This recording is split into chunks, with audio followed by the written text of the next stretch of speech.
வணக்கம். செல்வகுமாரின் கோடை வானிலை எப்படி? அதாவது ஏற்கனவே பிப்ரவரி மாத இறுதி வார நிகழ்வு அறிவிக்கப்பட்டிருக்கிறது. மார்ச், ஏப்ரல், மே கோடை மழை எப்படி இருக்கும்?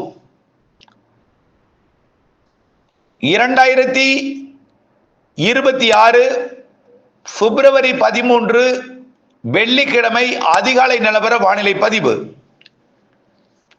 அதிகாரப்பூர்வ வானிலை அறிக்கைக்கு இந்திய வானிலை ஆராய்ச்சித்துறை அறிக்கையை பார்க்கவும். அதாவது ஏற்கனவே கோடை மழைக்கு முன்னோட்டம் கண்ணோட்டம் எல்லாம் அறிவித்திருக்கிறோம். இப்பொழுதும் அதே தான் அறிவிக்க இருக்கிறோம். இருந்தாலும் மேலும் மெருகேற்றப்பட்டு கொஞ்சம் கூடுதல் துல்லியத்துடன் இன்னும் கொஞ்சம் கூடுதல் தகவலுடன் இந்த அறிக்கையை சமர்ப்பிக்கிறேன். காரணம், உறுதியாக நீங்கள் ஓரளவு சொல்லுங்கள். நாங்கள் கோடை விவசாயம் தென்மேற்கு பருவமழைக்கு முன்பு பல பணிகளை தொடங்க வேண்டி இருக்கிறது. ஏலக்காய் சாகுபடி பகுதிக்கு எப்படி மழை வரும் என்ற கேள்வியும், பல்வேறு மாவட்ட பகுதிகளுக்கு, அதாவது சிலர் மேட்டூர் அணை ஜூன் 12 திறக்கப்படுமா என்கின்ற கேள்வி, கேரள தேனி மாவட்ட எல்லையோர பகுதிகளில் விளைவிக்கக்கூடிய ஏலக்காய் சாகுபடிக்கு கோடை மழை தென்மேற்கு பருவமழை குறித்த அறிக்கையும் தொடர்ந்து கேட்ட வண்ணம் இருக்கிறீர்கள். ஆகவே இப்படி பல இடங்கள்ல இருந்து, அதே போல பருத்தி சாகுபடிக்கும் டெல்டா மாவட்டங்கள், கடலூர் மாவட்டம், இது எல்லாமே பருத்தி சாகுபடி குறித்த கோடை மழையை அறிக்கையாக கேட்டுக்கொண்டிருக்கிறீர்கள். இந்த நிலையில பொதுவாக கோடை மழை எப்படி இருக்கும் என்பதற்கு முன்பு கடல் வெப்பம், கடல் நீரோட்டம், வளிமண்டலம் இவையெல்லாம் நாம பார்க்க வேண்டும். காற்றை பொறுத்த வரைக்கும் நம்ம ஏற்கனவே சொன்னோம், நாம கைக்குள்ள இல்லை எந்த காற்றும். காற்றுக்கு வேலியும் போட முடியாது, போன காற்றை இழுத்து கொண்டு வரவும் முடியாது. இந்த பூமியை சுழன்று கொண்டே இருக்கும். இதுல நிறைய அமைப்பு இருக்கு. ஏற்கனவே சொன்னோம், எம்ஜேஓ அமைப்பு.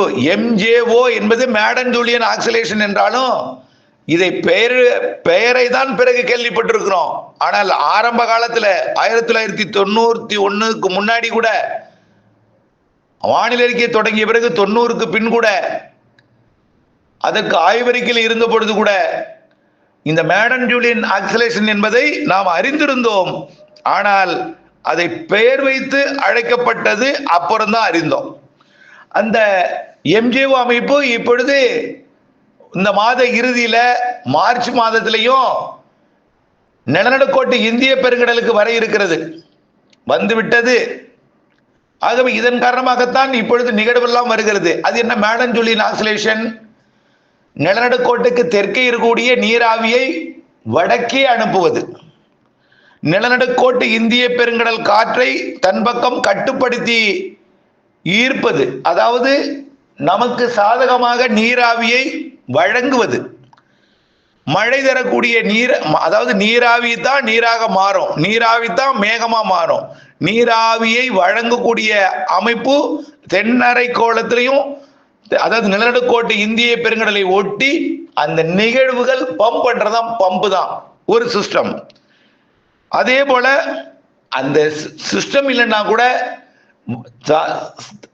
தெற்கில் இருக்கக்கூடிய நீராவி வடக்கே வருவதற்கு சாதக அமைப்பு இருந்தாலே அது சாதக ஒரு மேடன் ஜூலியன் ஆக்சிலேஷன், அதாவது நிலநடுக்கோட்டு இந்திய பெருங்கடல் நீராவி காற்று கிடைக்க பெறுவதுதான் இந்த எம்ஜிஓ அமைப்பு.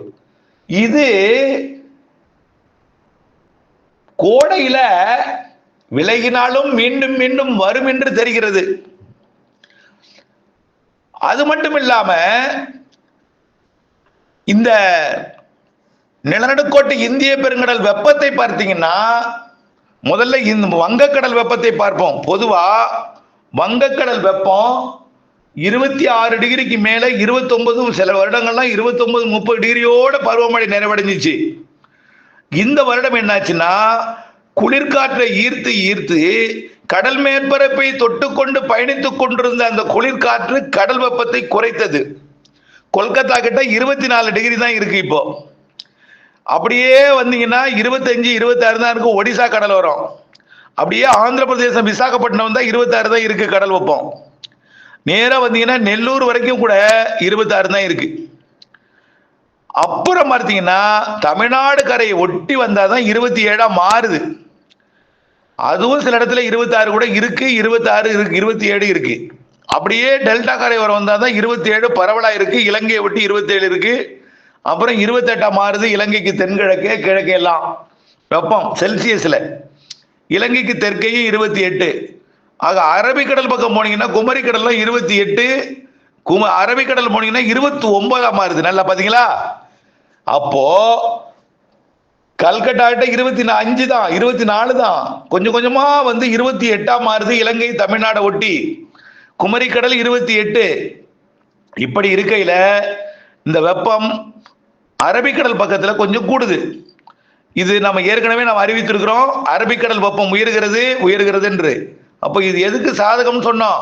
29 டிகிரியா மாறுது அரபிக்கடல் வெப்பம். எங்க கேரள கடலோரத்துல 29 தான், கர்நாடகா கரையோரம். அப்படியே கோவா போனீங்கன்னா 28 தான் இருக்கு. மகாராஷ்டிரா போனீங்கன்னா 27 இருக்கு.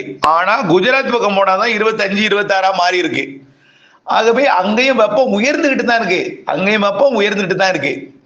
நிலநடுக்கோட்டு இந்திய பெருங்கடலோட சுமத்ரா தீவு பக்கம் ஏற்கனவே வெப்பம் உயர்ந்திருந்தது.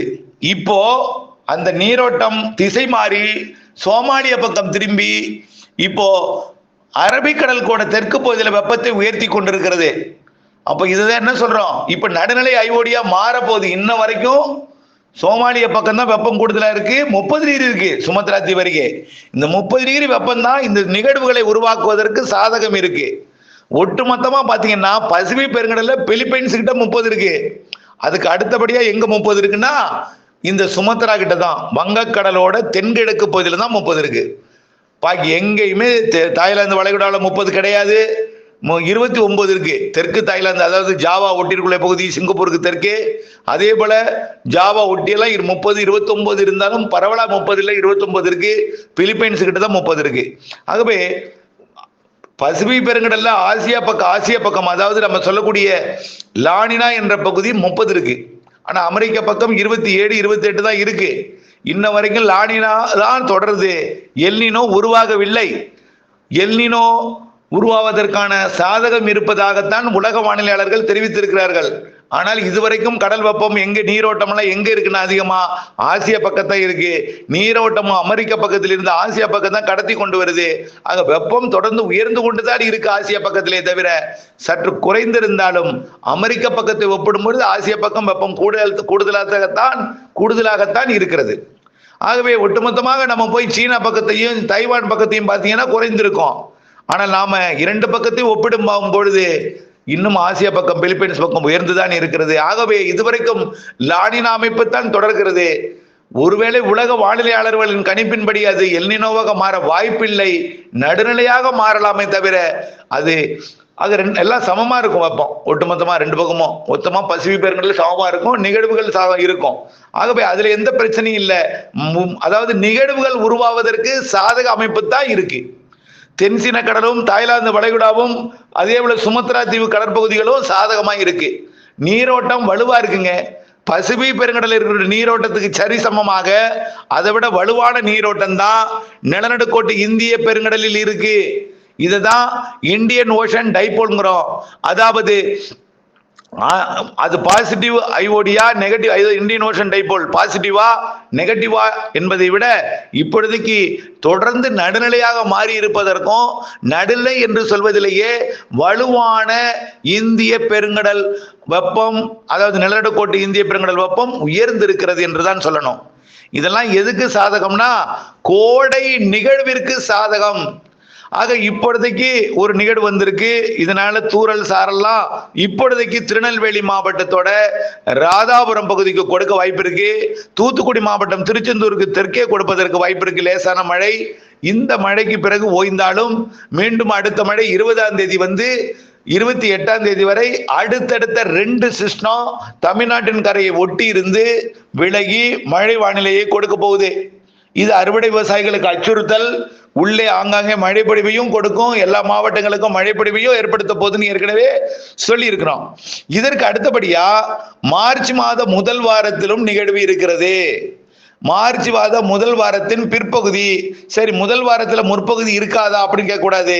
முதல் வாரத்துல 1ஆம் தேதியிலிருந்து 4ஆம் தேதி வரைக்கும் நிலநடுக்கோட்டு இந்திய பெருங்கடல நிகழ்வு இருந்து குழப்ப வானிலையை ஏற்படுத்தும், மேகமூட்ட வானிலையை ஏற்படுத்தும், மழை வருவது போன்ற ஒரு சூழலை ஏற்படுத்தும், அச்சுறுத்தலை கொடுக்கும். மார்ச் முதல் வாரமும் அச்சுறுத்தல் இருக்கிறது.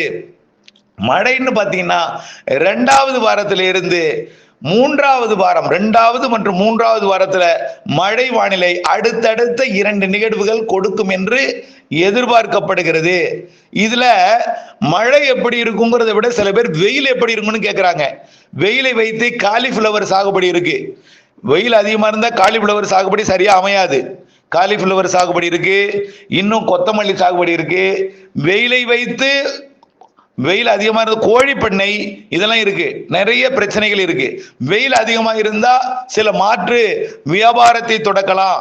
வெயில் அதிகமா இருந்தா உப்பளம் சிறப்பாக இருக்கும், செங்கல் சூளை பணி சிறப்பாக இருக்கும், உலர்த்தக்கூடிய பணிகள் கயிறு தொழிற்சாலை, ஊதுபத்தி, அப்பளம் போன்றவை சிறப்பாக இருக்கும்.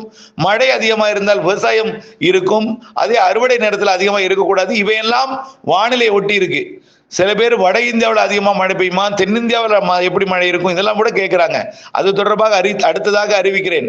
ஆகவே இப்போதைக்கு கோடை மழையை பொறுத்த வரைக்கும் கண்டிப்பா இடையிடையே இருந்துட்டே இருக்கும், கண்டிப்பா இருக்கும். இந்த நிகழ்வு கரை கடந்து போகலன்னா கூட தமிழ்நாட்டுக்கு அருகே நெருங்கி, இலங்கைக்கு அருகே நெருங்கி, தமிழ்நாட்டின் கரையை ஒட்டி இருந்து மழை பொழிவை கொடுத்து கொடுத்து போகலாம், அல்லது சில நிகழ்வுகள் கடக்கலாம். அதன் அடிப்படையில் பார்க்கும் பொழுது இந்த மாத இறுதி நிகழ்வு பற்றி நாம சொல்லிட்டோம். அடுத்தது மார்ச் மாதம் 2 நிகழ்வு இருக்கு. அது ஒரு நிகழ்வு வலுவான நிகழ்வு, ஒரு நிகழ்வு சாதாரண நிகழ்வு. சாதாரண நிகழ்வு நெருங்கி வலுவான நிகழ்வோட இணைந்து வலுவான நிகழ்வாக மாறி மார்ச் மாத 15 தேதி வாக்கில நல்ல ஒரு மழைப்பொழிவை கொடுக்க வாய்ப்பு பிரகாசமா இருக்கு. அதுக்காக மார்ச் மாதம் ஃபுல்லாவே வெயில் அடிக்கணும், நீங்க பெருசா பிரைட்டா இருக்குன்னு நினைக்க கூடாது. மார்ச் மாதத்திலையும் குழப்ப வானிலை, இலங்கை அருகே வரக்கூடிய நிகழ்வுகள், தூறல் சாரல் வானிலை எல்லாமே இருக்கு. ஏன்னா நிலநடுக்கோட்டு இந்திய பெருங்கடல் வந்திருக்கூடிய நிகழ்வு போலவே அப்படியே பிலிப்பைன்ஸுக்கு கிழக்கே கூட பசிபிக் பெருங்கடல் நிகழ்வுகள் உருவாகி பிலிப்பைன்ஸ் நோக்கி வருது. அங்கிருந்து பாத்தீங்கன்னா தாய்லாந்து வளைகுடா நோக்கி தென்சீன கடல் வழியா வருது. ஒன்றன் பின் ஒன்றா நிகழ்வுகளோட எண்ணிக்கை கணக்கிட முடிகிறது. ஆகவே இந்த நிகழ்வுகள் வங்கக்கடலோட தெற்கு பகுதிக்கு நிலநடுக்கோட்டு இந்திய பெருங்கடலுக்கு வருவதற்கு சாதகம் இருக்கிற காரணத்தினாலே மார்ச்சும் குழப்பம்தான். மார்ச்சிலும் வெயிலும் இருக்கும், பெரிய வெயில் இருக்காது. இப்பொழுது இருப்பதை விட சற்று கூடுதலாக இருக்குமே தவிர அனல் வெயிலுக்கு வாய்ப்பில்லை. புரிந்து கொள்ளுங்கள். இதமான வெப்பம், கிழக்கு காற்று தரையேறும். கிழக்கு காற்று ஏறினாலே அது குளிர்ந்த காற்றாக இருக்கும். கொஞ்சம் புழுக்கம் இருந்தாலும் வெயில் சுடாது என்பதை தெரியப்படுத்த விரும்புகிறேன். ஆக மார்ச் மாதமும் நிகழ்வு இருக்கிறது. மார்ச் பிற்பகுதியில் கொஞ்சம் மார்ச் 21 நிலநடுக்கோட்டு இந்திய பெருங்கடலுக்கு சூரியன் குத்துக்கதிர் வந்ததும் படிப்படியா குமரிக்கடலை நோக்கி சூரியன் குத்துக்கதிர் வரும் பொழுது கொஞ்சம் வெப்பம் உயரும். உயர்ந்தாலும் சற்றுதான் உயருமே தவிர ஏதோ 104க்கு மேல போக வாய்ப்பில்லைன்னு ஏற்கனவே சொல்லி இருக்கிறோம். 104, 105க்கு மேல போகாது. ஏப்ரல் மாதத்துல தான் அது 105க்கு போகும். மே மாதத்துல முதல் வாரத்துல 105 போனாலும் ஒரு சில நாட்கள் தான் போகும். பெரும்பாலான நாட்கள் மழை வானிலையும் இருக்கு. சரி, ஏன் சார் 105ன்னு சரியா சொல்ல முடியாதா? எந்த தேதியில 105 இருக்கும், எந்த தேதியில மழை இருக்குன்னு சொல்ல முடியாதுன்னா, நிகழ்வு கடல்ல இருக்கும் பொழுது சுற்றுப்புற காற்றை ஈர்க்கும் பொழுது ராஜஸ்தான்ல இருந்து காற்று வந்தா என்ன ஆகும்? அனலா வரும். அப்போ மகாராஷ்டிரா கரையோரம்லாம் வெப்பமாக இருக்கும். வரக்கூடிய மே மாதம் நம்மளுடைய தமிழ்நாட்டை விட வெப்பமா இருக்கும். மகாராஷ்டிரா கரையோரம், கர்நாடக கரையோரம்லாம் அங்கிருந்து காற்றை இங்க ஈர்த்தா என்னாகும்? வெப்பமா இருக்கும். அப்போ வெப்பம் கொஞ்சம் கூடுதலா இருக்கும். இருந்தாலும் அந்த வெப்பம் உயர்தல் தான் தென்மேற்கு பருவமழைக்கு சாதகம். கடல் வெப்பம் உயர்கிற காரணத்தினால்தான் கடல் நீராவி அதிகமா வரும். கடல் நீராவி அதிகம் வரும் பொழுது குளிர்விக்க சாதகம் இல்லைன்னா புழுக்கமா இருக்கும். எப்படி இட்லி பானைக்குள்ள ஒரு நீராவிக்குள்ளார சூடான நீராவிக்குள்ள இருந்தா எப்படி இருக்குமோ அதே போல் இருக்கும். குளிர் இல்லாமல் ஒரு இதமான வெப்பம் இருக்கும், ஒரு காற்றோட்டமாக இருக்கும். இப்படித்தான் நம்ம சொல்லலாம். மழையும் இருக்கு, வெயிலும் இருக்கு, அளவான வெயில் இருக்கு, அதிக வெயில் கிடையாது, அனல் வெயில் கிடையாது. அனல் வெயில் இருந்தாலும் ஓரிரு நாட்கள் தான் இருக்கும், அதுவும் உள்பகுதி தான் இருக்கும். கடலோரம் பெரிதா, பெரிய வெயிலுக்கு வாய்ப்பில்லை. வடகடலோரம் இருந்தாலும் அதுவும் ஓரிரு நாட்கள் தான் இருக்கும். நல்லா புரிஞ்சுக்கங்க. சராசரியாக பார்த்தால் சராசரி வெயில் தான் இருக்கும், அதாவது சராசரிக்கு குறைவான வெப்பம் தான் இருக்கும். மே மாதமும் அப்படித்தான். ஏப்ரல் மே வெயிலும் அளவாக இருக்கும். கடந்த ஆண்டை ஒப்பிட்டுக் கொள்ளுங்கள். இந்த வருடம் கடந்த ஆண்டை விட கொஞ்சம் கூடுதல் கோடை மழை தெரிகிறது. கடந்த ஆண்டை விட இந்த வருடம் கூடுதல் கோடை மழை தெரிகிறது. அது நிகழ்வுகளின் மழையாக இருக்கும், வெப்பச்சலன மழை இல்லை. வங்கக்கடல் நிகழ்வின் காரணமா மழையாக இருக்கும். குறைந்தபட்சம் மாதத்திற்கு ஒரு நிகழ்வு இருக்கிறது. ஏப்ரல்ல 2 நிகழ்வு, மார்ச்ல 2 நிகழ்வு தெரியுது. ஏப்ரல்ல ஒரு நிகழ்வு, மேல ஒரு நிகழ்வு இருக்கு. முன்கூட்டியே தொடங்கும் தென்மேற்கு பருவமழை காரணமாக மே இறுதி வாரத்திலேயே மழைப்பொழிவை தொடங்குவதற்கு, தென்மேற்கு பருவமழையை தொடங்குவதற்கு வாய்ப்பு இருக்கிற காரணத்தினாலே நல்ல மழை மே இறுதி வாரத்தில் இருக்கிறது. இவையெல்லாம் கணக்கில் கொண்டு இவை எங்கே எப்படி பெய்யும் என்பதை கணிப்பது சிரமம். கடந்த ஆண்டு பாத்தீங்கன்னா கடலூருக்கு பெரிதா மழை இல்லை, பருத்தி சிறப்பா இருந்துச்சு. ஆனா டெல்டாவில் கொட்டி பருத்தியை சரியாக தடையாக மண்டி விட்டது, பருத்தி கூட எடுக்க முடியல. இப்படி எல்லாம் இருந்தது. ஆகவே இவையெல்லாம் கணிப்பதற்கு உங்கள் முடிவுக்கு விட்டு விடுகிறேன். இருந்தாலும் தொடர்ந்து அப்டேட்ஸோட இணைந்திருங்கள். வானிலை இருந்து விவசாயம் செய்யுங்கள். நன்றி.